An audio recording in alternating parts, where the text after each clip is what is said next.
दोस्तों अभी देखिए मैं जलमाना और आधवी गांव के बीच में मौजूद हूँ और यहाँ पर सामने ये यमुना नदी कहर बरपाती हुई आप दिखाई दे रही है। इस तरह से पानी लगातार यमुना नदी में बढ़ रहा है और यहाँ पर देखिए मैं ये गांव की जो एक कच्ची सड़क है जो यमुना के पानी को गांव तक जाने से पहले रोकती है।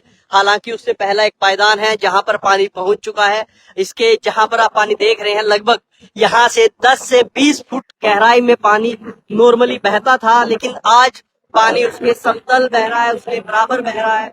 लेकिन यहाँ पर पहले इस सड़क को पक्का भी किया गया है प्रशासन की तरफ से कि पानी आगे ना पहुंचे। लेकिन अगर यहाँ से पानी यमुना का बढ़ा और इस सड़क यहाँ इस पायदान को जो सामने आप खाली हिस्सा देख रहे हैं, अगर इसको पार करने में पानी आगे बढ़ पाया और यहाँ तक पानी पहुंचा तो शायद एक बड़ा खतरा गांव के लिए और आसपास के खेतों के लिए, गांव वालों के लिए हो सकता है।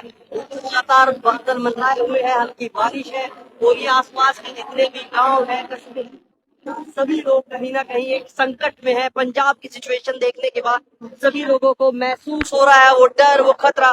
किस तरह से पंजाब के पशु बह जा रहे हैं, लोगों को खाने का सामान बह गया, लोगों के घर तक सब कुछ बह चुका है। वही सिचुएशन यहाँ पर ना बन जाए तो लोग उस सिचुएशन से डर रहे हैं और यमुना लगातार उफान पे है। जिसको यमुना माँ बोलते हैं और कभी पानी के लिए तरस जाते हैं और आज वही अपना विकराल रूप यहाँ पर लोगों को दिखा रही है कि किस तरह से यमुना का एक ये भी रूप हो सकता है।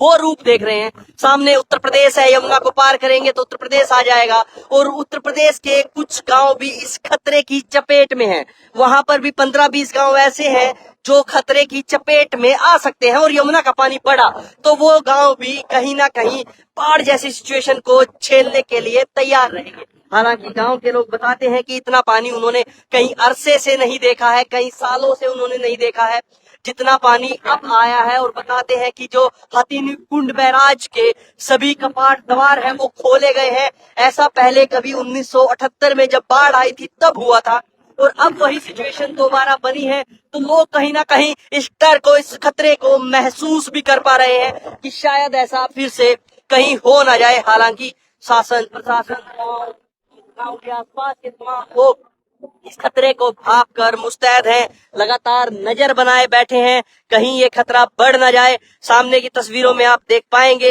ये मैं आपको बता दूं ये एक आखिरी पड़ाव है। इस पड़ाव के बाद अगर पानी बढ़ा तो वो यहाँ पर आएगा और इसके बाद बढ़ा तो वो इन खेतों को अपनी चपेट में ले लेगा। इसके खेत के बाद आप देखेंगे तो यहाँ पे जलमाना, आधवी और उधर गोयला खेड़ा, मिर्जापुर और इधर आप देखेंगे तो नन्हेड़ा गांव है।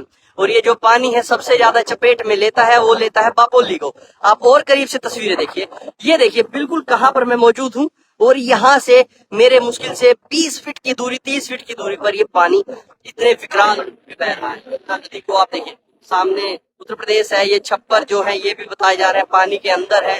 लोगों के खेत हैं, वो सारे खेत में पानी पहुंच चुका है। तब लोग यही कामना कर रहे हैं, यही दुआ कर रहे हैं ये पानी और ज्यादा ना बढ़ जाए। अगर इससे ज्यादा ये पानी बढ़ा तो सिचुएशन इतनी ज्यादा खराब हो जाएगी, इतनी टेंस हो जाएगी और लोग भगवान से यही दुआ कर रहे हैं अब इस बारिश को रोका जाए। जिस बारिश के लिए लोग भगवान को बोलते हैं कि बारिश हो जाए, अब उसी बारिश को रोकने के लिए भी भगवान से लोग दुआ कर रहे हैं, याचना कर रहे हैं कि अब ये बारिश किसी तरह से रोक दी जाए। सामने आप जो देख पा रहे हैं ये पोल्स आपको दिख रहे हैं, ये करीब करीब यहाँ से 3 किलोमीटर की दूरी पर कैमरा की जूमिंग करने से साफ तरीके से दिखाई पड़ते हैं। हालांकि वहाँ पे ये नन्हेड़ा जो गांव है वो गांव वहाँ पर है, लेकिन सिचुएशन खराब है।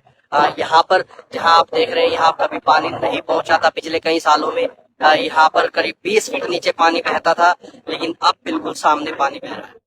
और ये अभी भी अगर बढ़ा, जो 3,59,000 क्यूसिक पानी छोड़ा गया है वो हो सकता है कि कल सुबह तक पहुंचे और ये जो खाली जगह आप देख रहे हैं इस जगह पर आपको पानी दिखना शुरू हो जाए। ये कल सुबह ऐसा हो सकता है कि यहाँ तक पानी आ जाए और ये जो यहाँ पर ये जो पक्का यहाँ पर किया गया है ईंटों के सहारे, यहाँ तक पानी पहुंच जाए। आप कहाँ पर रहते हैं, किस गांव में आप हैं और आपके गांव में यमुना की क्या सिचुएशन है, तो आप भी जरूर बताएं कि वहां पर क्या सिचुएशन है। और आसपास के सभी लोगों को कहीं ना कहीं इसलिए थोड़ा सा उनको मुस्तैद करें, इस चीज के लिए तैयार भी करें कि वो लोग इस चीज से निपटने के लिए तैयार रहे। पंजाब जैसी सिचुएशन यहाँ पर नहीं बने कम से कम। और जो बाढ़ है वो सही में बहुत लोगों को तबाह करके जाती है। हालांकि एक नई पीढ़ी के लिए बाढ़ एक थोड़ा सा एंटरटेनिंग वर्ड है, कि उन्होंने कभी बाढ़ को नहीं देखा, उन्होंने कभी सिचुएशन को नहीं देखा, लेकिन उनको लगता है कि हम ये सिचुएशन देखें।